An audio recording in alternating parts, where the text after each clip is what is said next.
Excuse me. জি বলেন।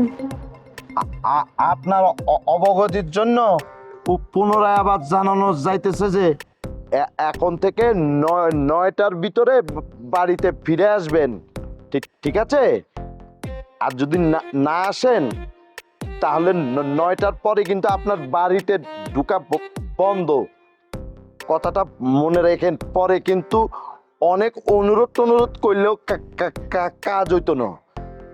পরে বাধ্য হয়ে আত্মীয় স্বজনের বাড়িতে রাত্রি যাপন করানো লাগবো। এই আপনার সমস্যা কি? মানে মেয়ে মানুষ পেয়ে নতুন নতুন রুল জারি করতেছেন তাই না? একটা রুল বলতে যে এত আটকান 70 বার, এত রুল জারি করেন কেন? শুনেন, ভালো ভালো বলে দিতেছি, আমি আমার বাসায় 11টায় আসবো।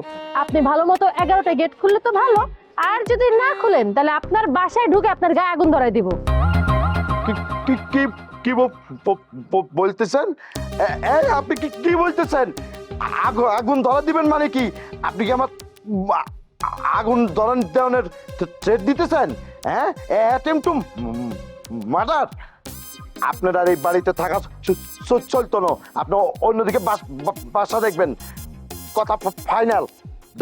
দাঁড়ান আপনি, আমি আজকে থানায় জিডি করতে চাইতেছি আপনার নামে।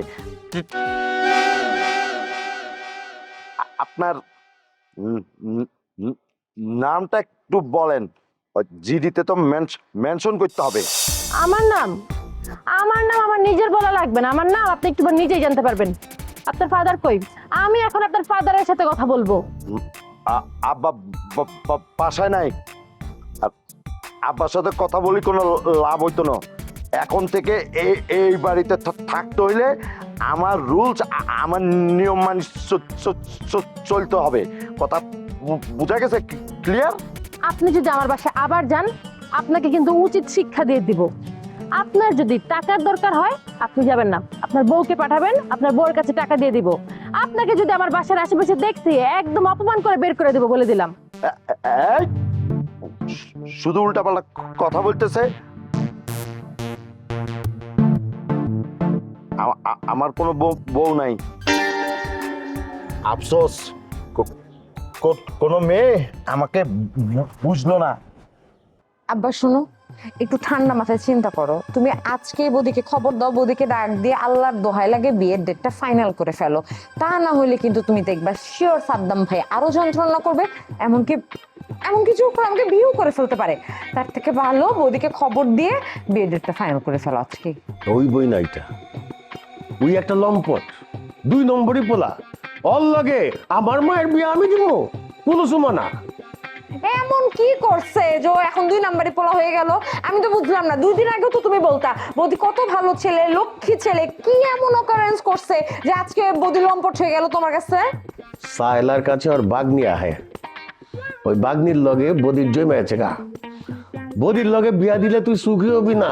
হুঞ্চি মিমের লগে বলে আর ইটিস পিটিস আছে। আরে মিথ্যা কথা। হ্যাপির সাথে খোকা ভাইয়ের কথা হয়, এখানে বদির কোনো দোষ নাই। আমি বিশ্বাস করি না, লম্পট কোনোদিন ভালো হয় না। বদির লগে আমি তোর বিয়া দিমু না। না দিলেন আব্বাজান, কিন্তু আমি খুব ভালো করে জানি নূরজাহানের হাতের সাথে আমার হাত আপনি দিবেন না কখনো। তাতেও আমি কোনো মাইন্ড করি নাই। আপনি আমার লম্পট, পাটপাট, নানান রকম উপাধি দিচ্ছেন, তাতেও আমি মাইন্ড করি নাই। কিন্তু আপনি এই হ্যাপির মতন একটা ফালতু মেরে নিয়ে আমাকে নিয়ে কথা বলছেন, আমি অনেক মাইন্ড করছি। ক্যা কথাটি মিছানি? খোকা তো আমার কাছে সব কয়ে গেছে। হ্যাঁ, তুমি হ্যাপির লগে কি করো না করো, ছাদের উপরে বয়ে ঘন্টার পর ঘন্টা কাহিনী করো। এই নূরজাহান, তোর আমি সিধা সিধা কইতাছি, তোর লগে বিয়া দিব না। যাবার কহেনতে আমার বলতেছো কেন? ও নিজেই তো শুনতেছে যে তুমি ওকে এখান থেকে যাইতে বলতেছো।